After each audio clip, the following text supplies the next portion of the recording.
entreprise unifiée SNCF. Est-ce que, malgré les directives européennes, est-ce que cela est réalisable? Et puis vous proposez aussi la création d'une loi de financement pluriannuelle du rail. Est-ce que vous pouvez nous expliquer à quoi cela consisterait?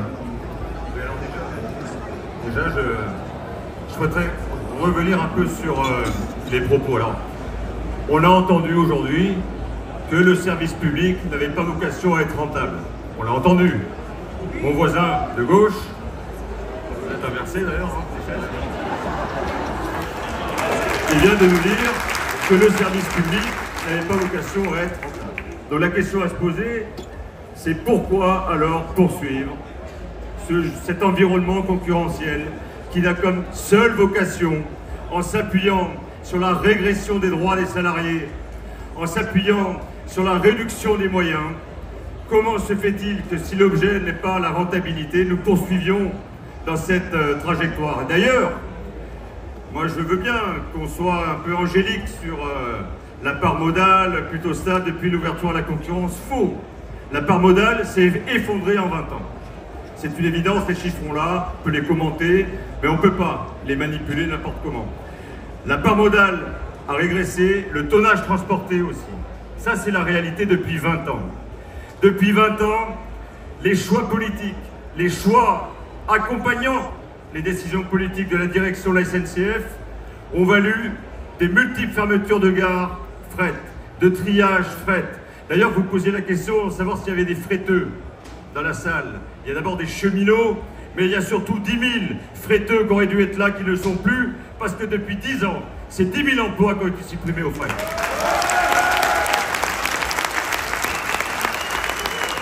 Alors la question qu'on se pose nous, c'est que si, et on partage le fait qu'il n'y ait pas de nécessité de rentabilité, cessons donc avec un bilan, celui du fret, d'engager le système voyageur dans le même schéma. Alors, si vous poursuivez ce schéma, ça veut dire, et c'est la réalité, qu'il y a une logique de rentabilité. Et d'ailleurs, M. Farandou l'a dit, il faut que nous soyons compétitifs, il faut que nous soyons capables de gagner. Pourquoi on parle, pourquoi on emploie ces termes-là? Parce qu'on gagne, on est compétitif que si on abaisse nos coûts. Pourquoi abaisser nos coûts? Pour gagner de l'argent. Et la Macronie, le président de la République, a une seule obsession, c'est de faire de la SNCF, comme d'autres secteurs d'activité d'ailleurs, public, une machine à cash. C'est ça que veut faire Macron. C'est ça que nous combattons.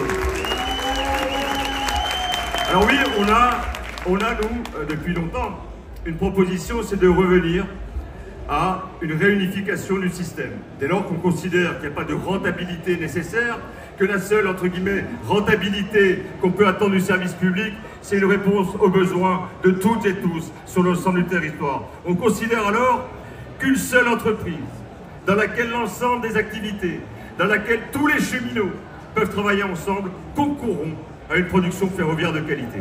Pourquoi? Pour produire un train, on le dit, on le redit, il faut des agents du matériel, de l'équipement, des agents de conduite, des contrôleurs, il faut des agents d'escale à la vente, etc. Il faut aussi tous les cheminots qu'on ne voit pas sur les quais, qui travaillent pour l'ensemble des autres dans les services administratifs, etc. C'est ça la production ferroviaire.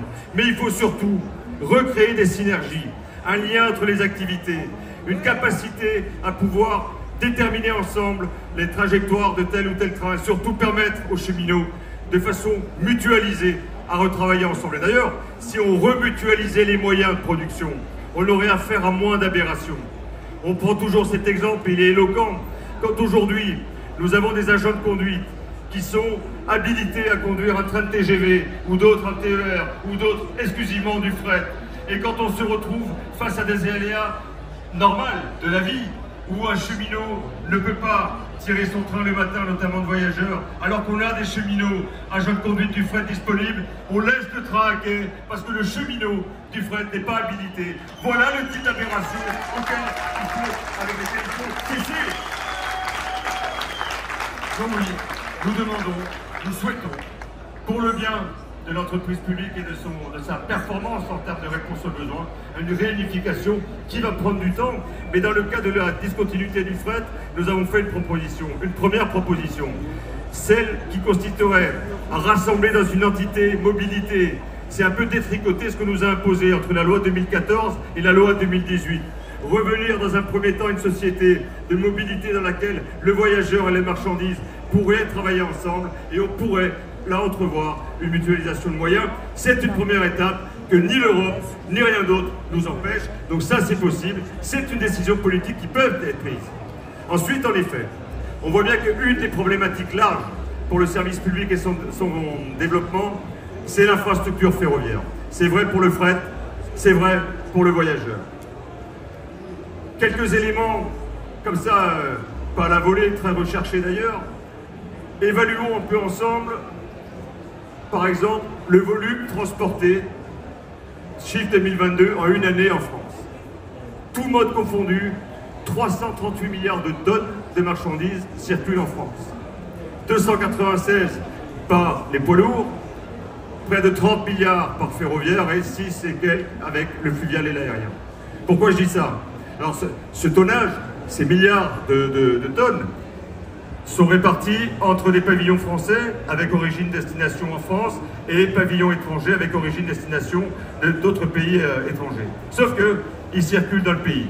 Je dis ça parce que, en matière de report modal, si nous devions envisager un rééquilibrage rail-route, rien que là, si des décisions pouvaient être prises, une large part de ce volume transporté par camion pourrait revenir au rail. Quand on connaît en plus, quand on connaît les chiffres aussi des externalités négatives qu'augure le transport routier dans le pays, c'est 115 milliards d'euros d'externalités, merci, négatives, notamment liées au niveau d'accidentologie, liées aux congestions routières, liées aux hospitalisations dues aux particules fines. C'est tout ça que la société paye parce qu'il y a beaucoup trop de camions sur les routes. Mais rassurez-vous, nous ne sommes pas fâchés et en opposition avec les routiers, loin de là. Cela dit, ces éléments-là, ils nous donnent quoi comme évaluation? C'est que oui, il y a une capacité à reporter sur les trains un large volume de marchandises. Donc ça, c'est possible. Pourquoi on insiste là-dessus? On va nous opposer le fait que le pays est désindustrialisé et que c'est quand même difficile d'entrevoir une large part de marchandises sur les trains. Alors d'une part, il y a ce report possible et d'autre part, il y a recréer de l'emploi et des industries dans le pays. On a aussi, par exemple, des activités, Monsieur Valence doit connaître, c'est notamment la filière bois dans les Vosges. Une filière bois pour laquelle toutes les gares bois ont été fermées. Est-ce qu'il n'y a pas là matière à réfléchir, à remettre du bois, de l'industrie du bois sur les trains? On pense que c'est possible avant de réimaginer des choses qui paraissent autrement impossibles. Ces éléments-là, ils nous disent quoi? Ils nous disent qu'il y a des atouts importants pour la SNCF. Il y a des atouts importants, je ne sais pas si vous comme moi, vous avez vu en venant ici, la masse d'entrepôts qu'il y a sur la route quand on vient ici. J'ai rien non plus contre ceux et celles qui travaillent dans les entrepôts, rassurez-vous. Cela dit, chiffre à l'appui, on évalue à près de 80 millions de mètres carrés d'entrepôts en France. Tous ceux-là même qui sont répartis en dehors des villes, souvent pour des aéroports, mais rarement connectés au rail. Aujourd'hui, 14 septembre, la fête de l'humanité, nous disons-nous que pour tenter d'aider, de flécher l'enveloppe des 100 milliards qui a été annoncée, ça a été annoncé, aujourd'hui c'est plutôt 0 milliard. 100 milliards nous a été annoncé. Aujourd'hui, excusez-moi l'expression, c'est pot de balle. Donc on vous suggère aux décideurs politiques et la direction de la SNCF d'engager rapidement, au-delà de la réflexion, un plan pour imposer aux grands logisticiens à ce qu'au minimum 25% de leur volume soit transporté par les trains, ce qui nécessitera bien sûr un investissement dans les infrastructures pour relier la quasi-totalité, pour ne pas dire l'intégralité, de ces zones au réseau ferré national et participer de la réelle décarbonation. Ça, c'est le premier point. Le deuxième point, et donc on peut se dire que si on faisait ça, alors oui, c'est une loi qui imposerait, mais de temps en temps, si on veut vraiment décarboner et jouer la carte environnementale, il va falloir pousser un petit peu l'avantage. Voilà, on peut considérer que si on arrive à ça, le service public Encore une fois, c'est concret, c'est largement finançable parce que ce dont on parle pour raccorder certaines zones au réseau ferré, c'est de l'ordre, si on prend fourchette basse, 1 km de voie, c'est un peu plus de 2 millions. Avec quelques options supplémentaires, c'est un peu plus cher, mais voilà un petit peu point la fourchette. On est loin du milliard. Donc c'est possible, c'est finançable, et donc le service public, il serait bon pour le climat. Secondo, on a une façade maritime en France, la plus grande. On a cette façade maritime qui est sous-exploitée. Près de 3-4% aujourd'hui des flux arrivant dans nos ports circulent sur les trains. Et pourtant, nous avons quand même un maillage territorial, des triages qui permettraient là aussi, avec un chouïa d'investissement, de connecter les ports au réseau ferré national et d'entrevoir alors un volume important des flux arrivant dans nos ports sur les trains. Voilà encore un enjeu du service public à développer qui le rend concret, finançable et qui est bon pour les territoires. Parce que rallier l'ensemble des modes dans les territoires, ça revivifie le territoire. Atout supplémentaire du service public. Tertio, un lien toujours direct. Et là, je resalue, je l'ai fait l'an passé, mais là, puisque maintenant c'est concret, c'est la bataille qu'ont menée nos camarades de Val-d'Une pour préserver notre fleuron industriel. La seule entreprise en France qui construit des roues et des essieux pour les trains, les métros, les tramways. La seule qui aujourd'hui construit ça en France, qui a failli partir en Chine, avec des retours par avion cargo. Voilà, en matière de décarbonation, on aurait pu faire mieux. Cela dit, elle est aujourd'hui préservée grâce à la lutte de nos camarades. Cette entreprise-là, fleuron industriel du ferroviaire, doit être, nonobstant quelques millions d'euros, doit être raccordée au réseau ferré national pour là aussi se reconnecter avec les 16 sites d'Alstom qui rassemblent l'ensemble des pièces et fabriquent les trains. On recréerait alors une filière industrielle basée sur un fleuron français, basée sur une connaissance, une expertise reconnue et avec la SNCF qui mettrait à disposition des trains pour circuler les produits finis. Est-ce que là, il n'y a pas quelque chose à regarder? Le service public, c'est donc concret, là aussi finançable, et c'est bon pour l'industrie et l'emploi en France. Ce sont des propositions que nous faisons aujourd'hui. Et nous avons un quatrième point. Monsieur le sénateur l'a dit tout à l'heure, nous sommes face à ce plan de discontinuité que nous redisons est un scandale d'État prémédité. C'est faux de dire que nous sommes surpris, choqués, que c'est tombé du ciel, c'est faux. Ça a été coélaboré par le gouvernement et la direction SNCF depuis au moins 2 ans, parce que depuis 2018, tout le monde avait ça en tête. Comment faire dégager fret qui coûte trop cher? Donc c'est une aberration. Ce plan de discontinuité ne doit pas être mis en place. Ce plan de discontinuité doit être stoppé. Et nous exigeons, à l'appui de la recommandation numéro 27 du rapport parlementaire adopté le 13 décembre l'année dernière, la tenue d'un moratoire qui nous permette d'évaluer les projets dont je vous ai énuméré un vaste contour, mais surtout qui puisse aussi qu'on réexige au gouvernement de rediscuter avec Bruxelles pour arrêter ce plan de discontinuité. Et donc je reviens à mon quatrième point. Quatrième point, plan de discontinuité, 23 flux, dont le Perpignan-Rungis. Les 23 flux qu'on dégageait, c'est des trains dits dédiés. Nous proposons aujourd'hui, de manière très concrète, de recréer une circulation nouvelle qui sera détournée du plan de discontinuité. Pourquoi? En créant une circulation nouvelle qui peut être une circulation, je dirais, multifacteur. Une qui continuerait de transporter les fruits et légumes par des wagons réfrigérés, que je vous le dis en passant, la CGT a préservé parce qu'ils ont failli être envoyés à la casse au mois de juin de cette année. Parce que nous les avons préservés, nous proposons la création d'une nouvelle circulation à laquelle on pourrait adosser, ce n'est qu'une proposition, par exemple des portes auto, qui pourraient permettre de proposer une nouvelle offre ferroviaire qui connecterait le transport de marchandises aux voyageurs. En effet, on permettrait aux gens de déposer leur voiture la veille, de la récupérer le lendemain, par exemple les régions parisiennes, et de prendre le TGV de bon matin en toute sécurité.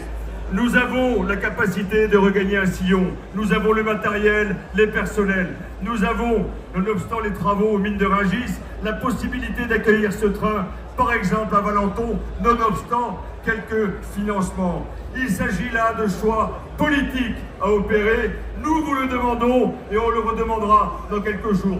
4 projets qui peuvent commencer à flécher les 100 milliards d'euros qu'on nous a promis, qui permettent d'entrevoir, et c'est notre exigence, qu'on essaiera d'appuyer aussi de manière plurielle avec les acteurs politiques. Nous voulons une loi pluriannuelle de financement des infrastructures qui permette d'envisager et des priorités dans les territoires et surtout une revitalisation de l'activité économique et sociale parce que ça créera de l'emploi à l'avenir. Si nous faisons ça, on ne nous opposera pas que 100 milliards, ça fait peur, à l'heure où on nous dit qu'il faut faire des économies. Nous, on vous dit le train de l'avenir, qu'il soit fret ou voyageurs. Et d'ailleurs, une des propositions que nous formulons aussi via ce plan de financement, c'est la réouverture de lignes de desserte fine, qu'elles soient fret ou voyageurs. Il y a des demandes. Je finirai là-dessus, je suis un peu long, je suis désolé. Chiffre à l'appui. 33% de la population française habite en zone rurale. 53% de cette population-là utilise son véhicule tous les jours pour faire entre 10 ou 100 km.